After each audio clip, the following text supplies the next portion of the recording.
Everyone, in this video, I'm going to show you how to deliver a lead magnet using GoHighLevel. It's a very simple process, but I wanted to orient you into which parts of GoHighLevel and my WordPress website using Elementor, how you can assemble these together. So here's my lead magnet. It's my Profitable Online Course Builder Starter Guide. It shows people how to get started with online courses. And, it's got a form. This is where HighLevel comes into play. I'm going to be typing in one of my test emails, and I'm going to get my copy. Now, the thank you page for this shows me all fired up and gives you immediate access to the item that you requested. If you don't want them to get immediate access because you want to confirm that they didn't use a bogus email, we've got you covered there because I'll show you the email that we deliver as well. But you can click here and get, the PDF file. You can download it, you can print it, and you've given them access to this.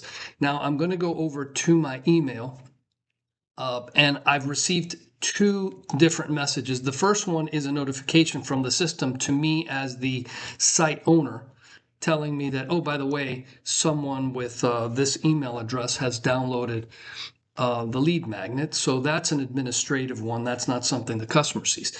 But this is the one that gets sent to, the JD is at test 33. That's my test account. Hey, I'm excited you requested our guide. Here's your copy. And then if they click here, they go to the same file they would have gotten if they had clicked on the button on the thank you page. So that gives you, the experience that we've delivered to the client that visited the site. So let's take a look at how we built this. So here is a WordPress site, the one that implements that page. Here's all the copy, and here's the form. So I'm going to click on here, and you can see that it's nothing more than an iframe. So we're inserting a GoHighLevel Forms iframe into this page, and that's how the two, get connected. So I'm going to go over to HighLevel. I'm going to be going over to sites, and then I'm going to go to forms, their forms builder. And here I'm going to go to the POCB starter guide. And if you go to that page, you'll see a form, and lo and behold, this form looks an awful lot like the one that we started off with. So I'm just going to go and backspace because I've already submitted this. The submit button went away, but if I refresh the page, you see that there it is. So what we're doing is we're grabbing the code that's provided for us here. If I go to share here, you can either open alone, or here's the embed code. So copy the embed code, and this right here is delivering this code right here. So that's how you get the form on the page. Now, the form itself has a little bit of intelligence. So it's coming up over at the top if we click on settings, and it shows you the thank you page that we're going to use. So the reason they do land on a page where they can click, it was with me with my thumbs up, is because it's there and it tells the form when you're done, go to this thank you page, and that's how we deliver that part. Now let's go over to the automation that sends out the emails and gets that part of the thing done. So I'm going to go back here, and I'm going to go over to automations, and I'll go here to the automation for this, and it is where? Missing. Oh, it's on their website, sorry. So here you go. So this is request the starter guide. And, if I go to the execution log, you can see that it was recently used by a guy named George. And if I view the details, there's the email that I use. But let's go over to the builder. And this gets triggered when a form is submitted, and it's got to be the form POCB starter guide, which is the name of the form that I just reviewed with you.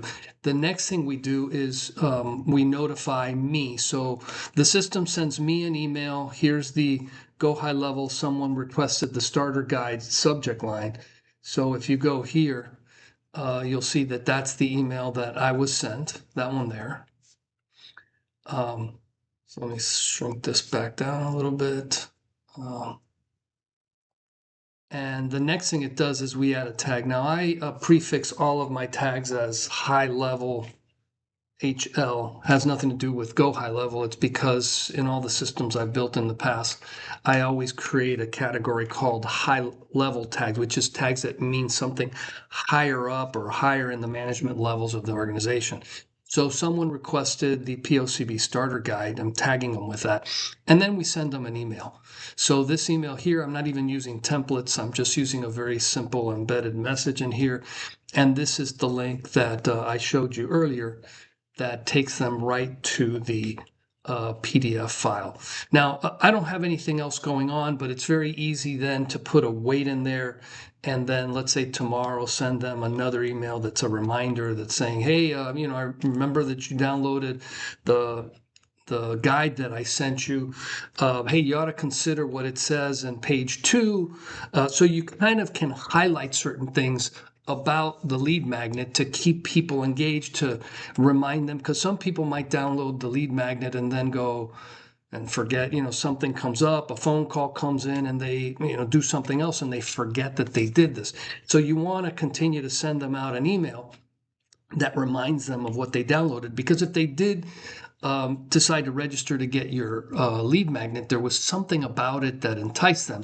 So you want to keep top of memory with them. And my recommendation is you send them an email tomorrow, maybe in a couple days afterwards, and then a week later, maybe even inviting them to a phone call with you, or promoting some other either lead magnet or initial offer that you have.